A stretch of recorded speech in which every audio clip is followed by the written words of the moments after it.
Okay, we were in the middle of finishing the question about whose pool is filling up at a faster rate in the last video.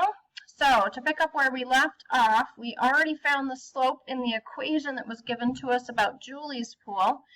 Elena, we were working on looking at her slope. So we were going to look at comparing her change in y values and our change in x values. So if I remember correctly, when you look at going from 7,850 up to 7,864.4, that is a change of 14.4 gallons. And when we put the change in x on the bottom of our slope fraction, we have a positive 3 change. 14.4 divided by 3, I believe, is 4.8 gallons per minute. So now that we have our fractions, our fractions turned into decimals, now what we can do is we can actually compare our values. Julie's family, remember, was filling up their pool at 5.2 gallons per minute. And we just found Elena's pool was filling up a little bit slower, 4.8 gallons per minute. So to answer your question, whose pool is filling up at a faster rate, and how do we know? We want to say that Julie's pool is filling up faster at 5.2 gallons per minute. Whenever you get a question comparing two quantities or two rates, you always want to be very clear on which variable is which. And this one was nice because it did define those variables for us right up here in the problem. We labeled our table, and we even labeled our final answer as our rate. So it really helps to interpret the problem when you do that with your variables. For the next question, we're looking at just equations, and we are told that we need to compare the slope in each of the equations, and then we're going to circle the equation that has a greater rate of change. So remember, we're looking for rate of change, which means we need to locate the slope for each of these equations. Slope can only be located when we have our equation written in y== format. So let's start working on this first equation. It definitely does not say y=. So two of the things we could do, remember, we could draw our locker if we need to underneath the equal sign to keep it straight. But mainly, we just have to work on these variables and making sure that we get the y variable by itself. The first thing is always to move your x term. We have a negative 9x, so by doing the opposite operation of adding 9x to both sides, we can eliminate that from the side that has 3y in it now. Remember, do not combine x terms with plain numbers. The 9x can go right here, and the 25 can sit right next to it. We have a two-part answer for this part of the equation. We're not totally done solving, however, because we still have this 3. Remember, when 3 and a y are tight together like this, they're attached by multiplication, so we would need to divide. When you divide by 3 on the left side of the equation, you need to make sure that everybody gets divided by 3. This one works out nicely because 9 does divide by 3 evenly, and we get a positive 3 here. We get a positive 9 here. Now again, keep in mind, rate of change is slope. So your slope value in a y== equation, remember, is right here. It's in front of x. So our slope for this equation is positive 3. The other equation needs work as well. We could draw our locker here under the equal sign, or we can just keep very organized. We have a negative 3x that needs to be moved, so we're going to add 3x to both sides, and then we're going to divide by 4.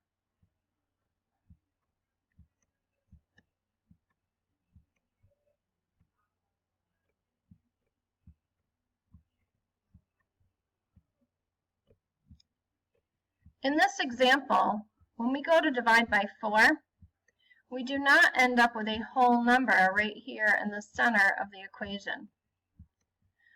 3 divides by 4 and gives us a decimal value, or you can leave it as a fraction, 3/4. It's up to you how comfortable you feel with fractions and comparing them with the other equation that we've been given. In this case, our slope is 3/4, and if we're to compare the two equations, now that they're in y equals form and we can see what the slopes are, I think we would all agree that this is the equation that has the greater slope or rate of change. This one has a slope of 3. This one only has a slope of 3/4. 3 is definitely greater than 3/4, so this is the equation that we need to circle to finish the question.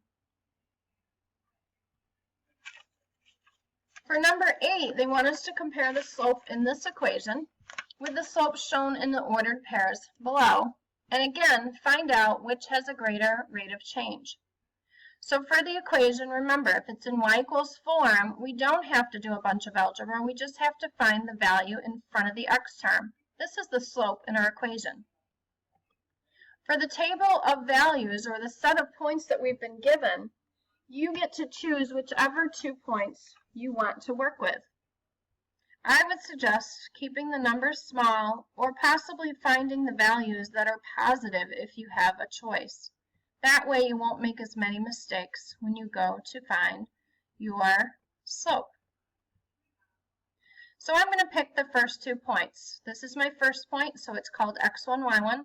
Here's my second point, so it's called x2, y2. We're going to get our slope formula that we talked about on the other side.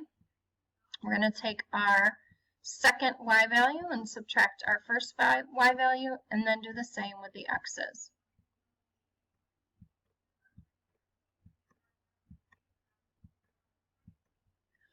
(3.8 minus 2.6)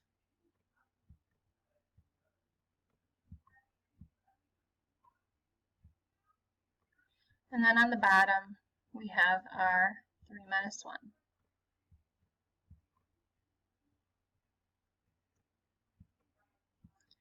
Doing our subtraction, we get 1.2 over 2, and then because we want to simplify whenever possible, 1.2 divides by 2 and gives us 0.6.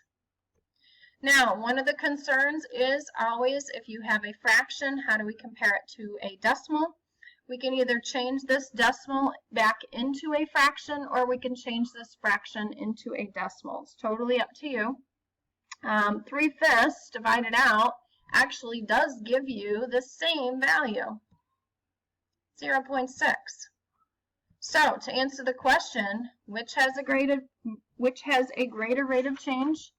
Well, neither has the greater rate of change, because both have the same rate of change, equal to 0.6, or 3/5.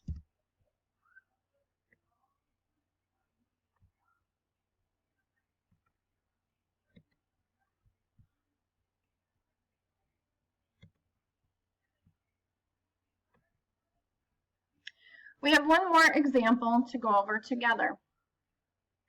The last question on your note sheet talks about Reese and Kevin. Reese and Kevin have been working out together to try to lose weight.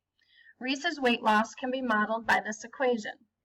So let's keep track that we're talking about Reese right now, and his equation is given to us in y equals form. Y represents his total weight, and x is the number of weeks he's been working out. Kevin's information about his weight loss progress is shown in this graph below. So let's label this Kevin. You might notice that the variables on the graph match the variables that were explained up here in Reese's weight loss equation. Y is his total weight, and they have the weight along the y-axis. X is the number of weeks he's been working out. So along the x-axis, you do see number of weeks. So our variables are consistent, and that makes it very easy to compare the two people's rate of change. We want to find out who is losing weight at a faster rate. Well, remember back when you were given an equation in y equals format, you simply have to make sure you're finding the coefficient to the x term. This is the rate of change, or the slope. So we know Reese is losing 4 pounds per week.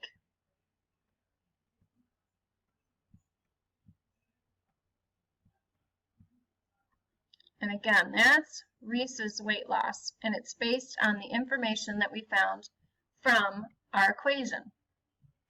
Kevin's weight loss, we're going to have to use the graph. And again, our graph does not have dots plotted on it very easily, so we're going to have to look carefully to see. This is an intersection where the graph crosses, and it looks like there isn't another intersection. That one's close, but I think this one is way better. By identifying the 2 points on the graph, we can draw our slope triangle. If you look carefully at the slope triangle, it is going down 1 box, and it is going over 4 boxes. But what we need to be careful with is, instead of just using 1 for our change in rise, we need to look at the labeling on the y-axis.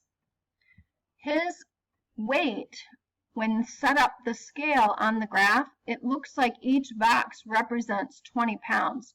So by going down 1 whole box, we're actually indicating a loss of 20 pounds in his weight.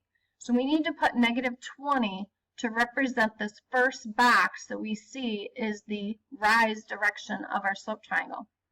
The run direction is 4 boxes, 1, 2, 3, 4. And if you look at the corresponding axis where we have the number of weeks labeled, each box does represent 1 week. So it is okay to put a 4 on the bottom to represent our run. When you divide this out, -20 divides by 4 and gives us -5. This means that Kevin is losing 5 pounds per week. To answer the question, who is losing weight at a faster rate, we say that Kevin is losing weight at 5 pounds per week compared to Reese at 4 pounds per week. You want to be as clear as possible, and you want to have as much work shown as possible, especially when you're using a slope triangle or a formula to find out what your slope is. To summarize today's lesson, there are a couple ways to come up with our values for slope. Using the slope formula is one way. Slope triangles is another. Or just plain old rise over run on a graph is very, very helpful to get to compare our functions.